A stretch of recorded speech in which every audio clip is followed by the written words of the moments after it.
Assalamualaikum warahmatullahi wabarakatuh. Saya Salsa Marin dengan NIM 232101081.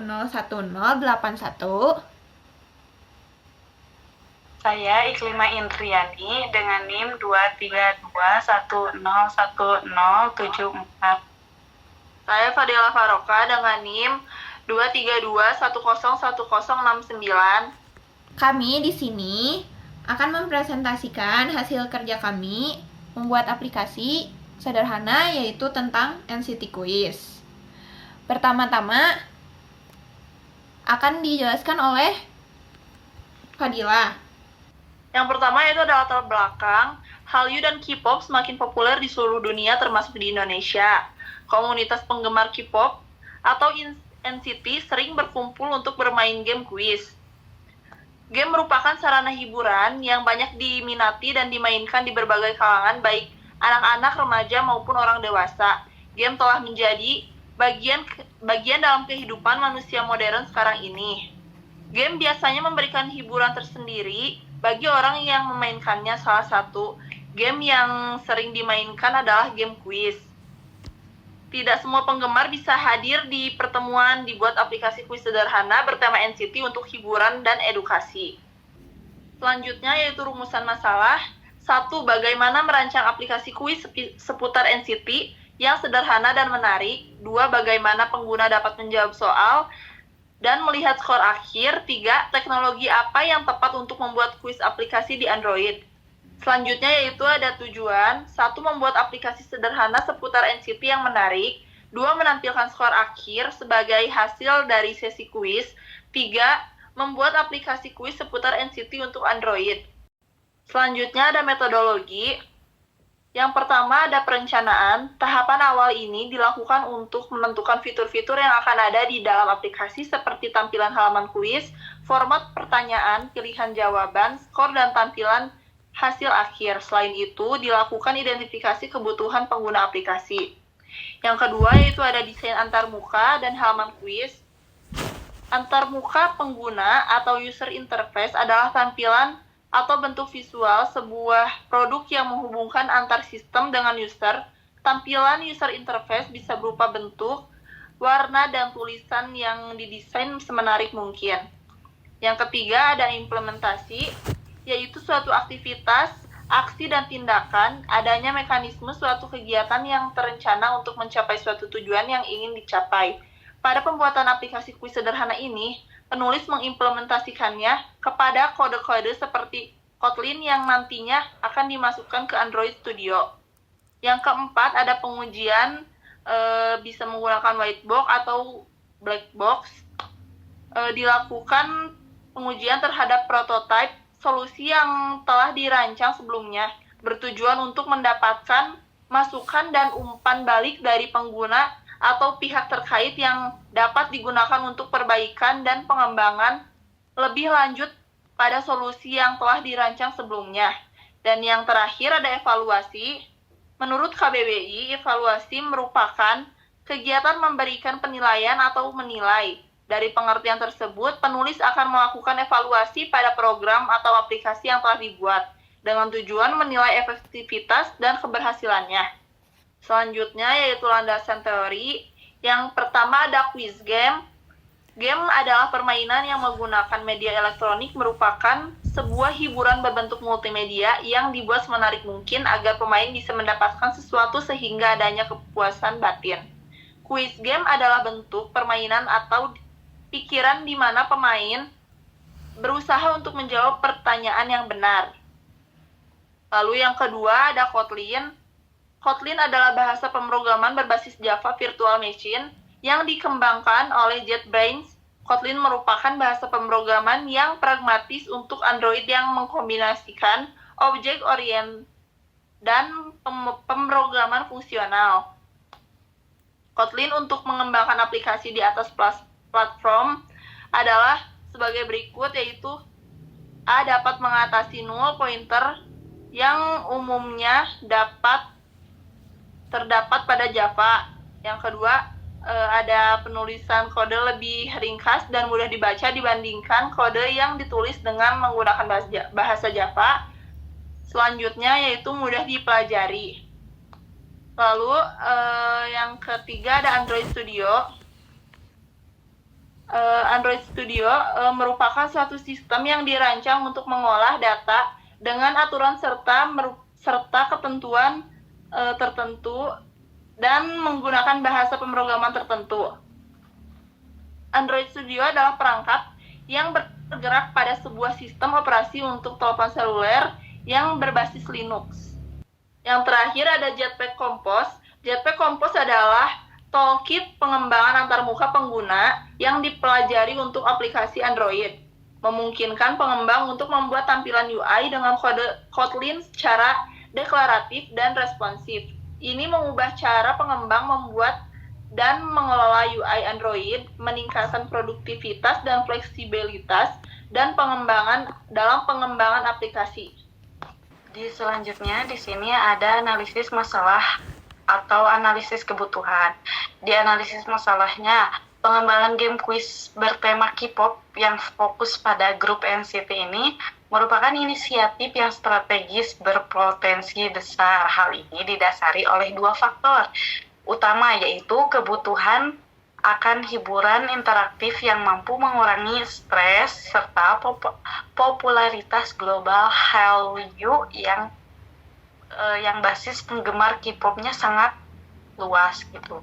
Untuk mewujudkannya, aplikasi akan menggunakan teknologi modern pada platform Android seperti Kotlin, kemudian sebagai bahasa pemrogramannya itu Kotlin, ada Android Studio juga sebagai lingkungan pengembangannya, dan Jetpack Compose untuk antarmuka pengguna yang responsif. Nah, kemudian di analisis kebutuhannya di sini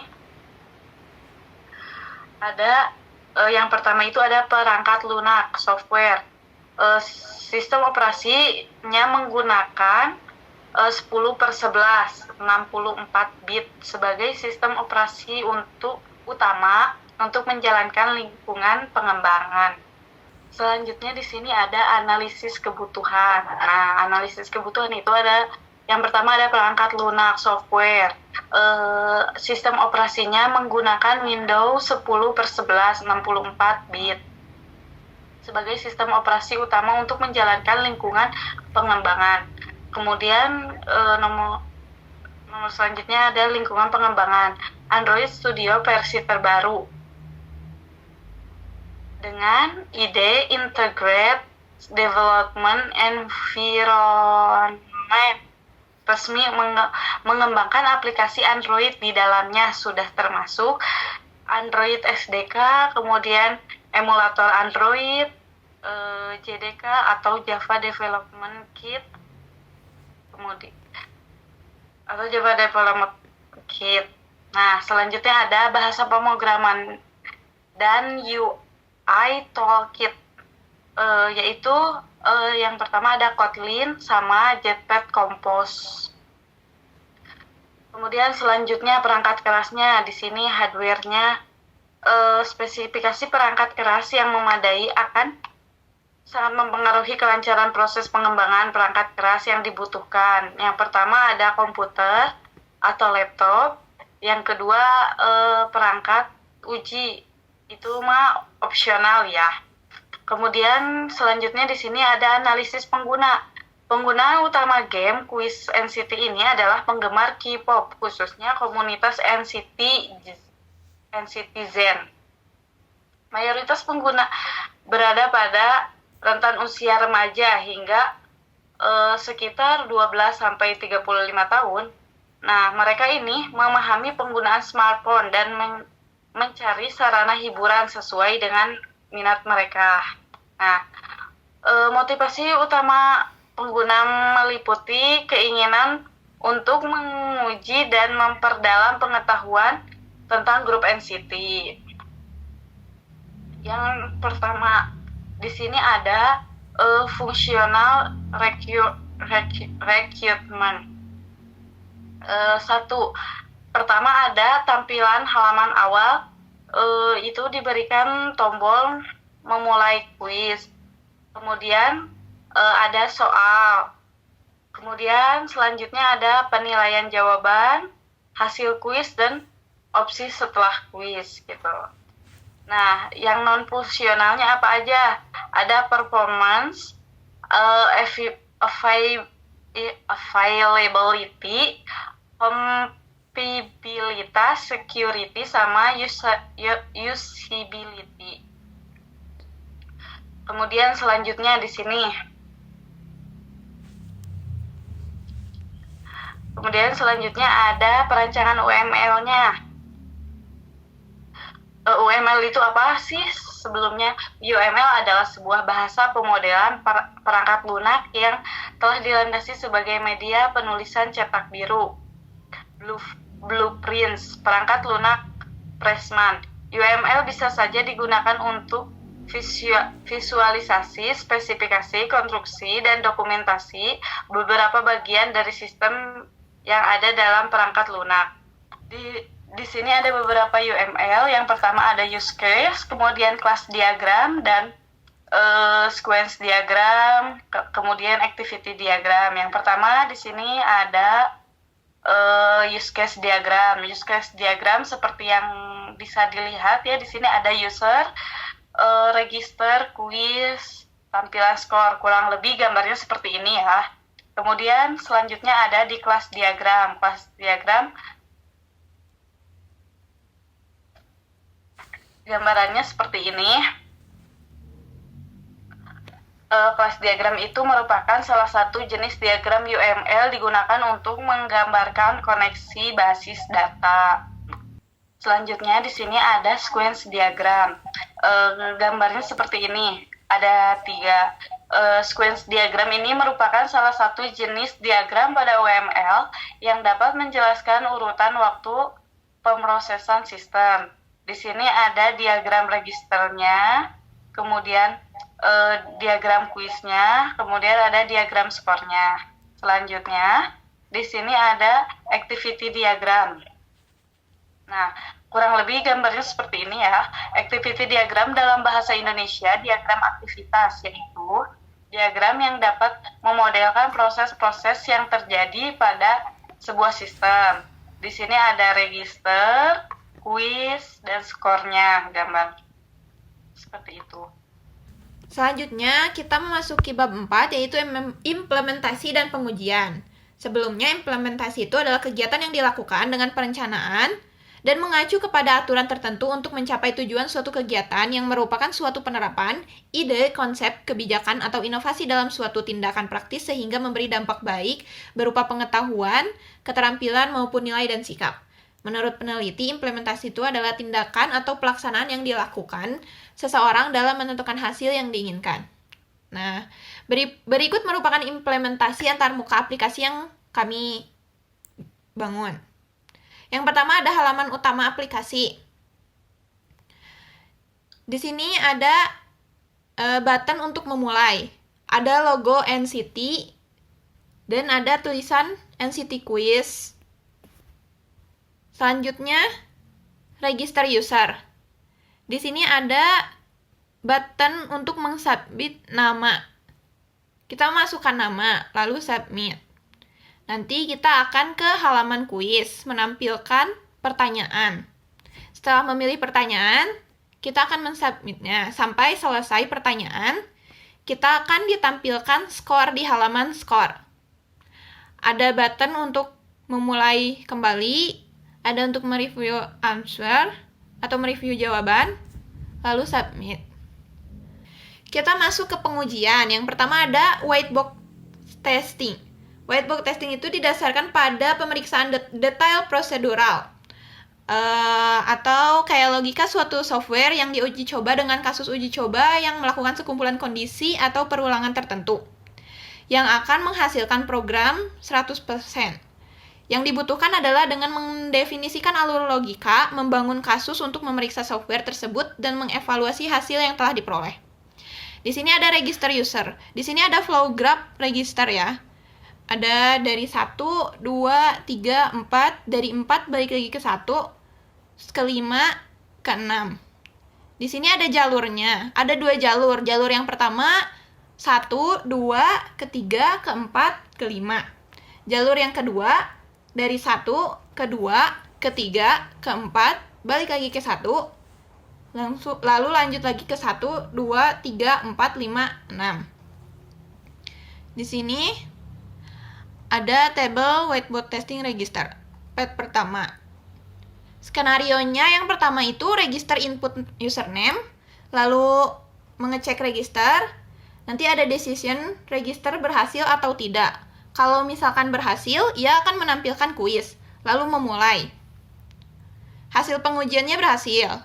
Lalu di yang pet kedua, yang pertama register input username, mengecek register, decisionnya registernya berhasil atau tidak. Nah, kalau misalkan tidak kan, nanti akan kembali menginput username atau balik lagi ke nomor 1. Lalu mengecek registernya, register berhasil, lalu menampilkan kuis. Dan hasil pengujian berhasil. Selanjutnya ada flow graph pertanyaan di kuis. Jalurnya ada 2. Yang jalur pertama itu dari 1, ke 2, ke 3, ke 4, ke 5, dan ke 6. Jalur yang kedua itu dari 1, ke 2, ke 3, ke 4, ke 5, balik lagi ke 1, terus ke 2, ke 3, ke 4, ke 5, ke 6. Pada tabel pengujiannya, pet 1, skenarionya itu memulai kuis, lalu menampilkan pertanyaan, menjawab pertanyaan, setelah itu dilacak kinerjanya, ada decision, apakah akan selesai atau memulai ulang. Kalau misalkan selesai, ia akan menampilkan skor. Dan hasil pengujiannya itu berhasil. Pet yang kedua, skenarionya itu memulai kuis, menampilkan pertanyaan, menjawab pertanyaan, lalu melacak kinerja. Nanti, jika kita akan mulai lagi, maka kita akan kembali ke kuisnya. Hasil pengujiannya berhasil. Yang terakhirnya ada skor, flow graph score. Di sini hanya ada 1 jalur, dari 1, ke 2, ke 3, ke 4. Nah, skenarionya itu yang pertama submit jawaban, setelah itu mengecek jawaban, menampilkan skor, lalu kembali. Dan hasil pengujian berhasil. Lalu masuk ke black box testing. Black box testing atau dapat disebut juga behavioral testing, yaitu pengujian yang dilakukan untuk mengamati hasil input dan output dari perangkat lunak tanpa mengetahui struktur kode dari perangkat lunak. Nah, pengujian ini dilakukan di akhir pembuatan perangkat lunak untuk mengetahui apakah perangkat lunak dapat berfungsi dengan baik atau tidak. Nah, di sini ada tabel black box testing register. Skenarionya yang pertama nama valid, inputannya nama nanti diisi, outputannya harus register berhasil, dan kuis akan ditampilkan. Yang kedua, kalau nama kosong atau inputannya nama tidak diisi, register akan gagal dan harus kembali mengisi nama. Yang ketiga, nama minimal panjang 1 huruf. Register akan berhasil. Nah, user hanya memasukkan nama. Pengujian ini dilakukan untuk memastikan sistem hanya menerima input nama valid, menolak input kosong, dan memproses panjang nama sesuai syarat. Di sini ada gambarnya ya, contohnya.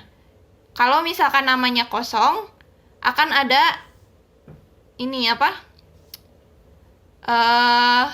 pesan nama tidak boleh kosong. Lalu ada tabel black box testing untuk kuis. Yang pertama itu skenarionya menjawab kuis lalu selesai. Inputnya jawab soal, diisi semua. Outputnya kuis selesai, skor akan dilacak. Yang kedua, menjawab kuis lalu memulai lagi. Jawaban diisi lalu memulai lagi. Kuis akan diulang, pertanyaannya akan dimulai ulang. Yang terakhir, tidak menjawab, tidak mengisi jawaban. Sistem menangani input kosong. Nah, pengujian ini dilakukan untuk memastikan bahwa sistem dapat menampilkan pertanyaan, menerima jawaban dari user, melacak kinerja, dan menangani kondisi ketika user memilih untuk selesai atau mengulang kuis. Di sini ada contohnya, jika kita mengsubmit tanpa menjawab, akan ada pesan, pilih jawaban dulu. Lanjut ke tabel black box testing score. Yang pertama, skenarionya jawaban benar, inputnya pilihan jawaban benar. Outputnya skor tinggi akan ditampilkan. Yang kedua, jawaban salah, input pilihan jawaban salah. Outputnya skor rendah pun akan ditampilkan. Skenario yang ketiga, tidak submit, inputnya tidak submit, outputnya sistem tetap menunggu jawaban. Nah, pengujian ini dilakukan untuk memvalidasi bahwa sistem dapat memeriksa jawaban yang dikirim user, menampilkan skor yang sesuai, dan mengembalikan user ke halaman sebelumnya. Pengujian ini difokuskan pada skenario submit, jawaban benar, salah, atau user tidak submit sama sekali. Di sini ada contohnya, skor yang keluar. Jika skornya benar pun akan ditampilkan. Skor rendah pun akan ditampilkan. Dan yang terakhir, bab 5, kesimpulan dan saran. Kesimpulannya, berdasarkan hasil analisis kebutuhan, perancangan, implementasi, dan pengujian yang telah dilakukan, dapat disimpulkan bahwa aplikasi NCT Quiz berhasil dikembangkan dengan baik sesuai dengan tujuan awal. Aplikasi ini mampu menjadi sarana hiburan dan edukasi yang bermanfaat bagi para penggemar NCT, khususnya untuk menguji pengetahuan mereka seputar grup idol kesayangannya. Nah, fitur-fitur utamanya seperti halaman kuis, penilaian otomatis, dan tampilan skor akhir sudah berjalan sesuai alur logika yang dirancang. Pengujian white box menunjukkan bahwa alur program sudah sesuai jalur logika, sedangkan pengujian black box membuktikan bahwa fungsi input dan output dapat bekerja dengan benar sesuai skenario yang diuji. Sarannya, sebagai pengembangan di masa mendatang, aplikasi ini sangat disarankan untuk dilengkapi dengan lebih banyak variasi soal dan tipe pertanyaan, fitur penyimpanan skor secara online, serta leaderboard agar pengguna dapat berkompetisi dengan penggemar lainnya. Selain itu, tampilan antarmuka dapat terus disempurnakan agar lebih interaktif, responsif di berbagai ukuran layar, dan tetap menarik agar dapat memberikan pengalaman pengguna yang lebih baik. Mungkin cukup sekian yang bisa kelompok kami sampaikan. Mohon maaf apabila masih banyak kekurangan, karena kita juga di sini masih belajar. Tolong sarannya juga. Nah, wassalamualaikum warahmatullahi wabarakatuh. Kalau ada pertanyaan, tanya aja ya langsung ke kita. Oke, terima kasih.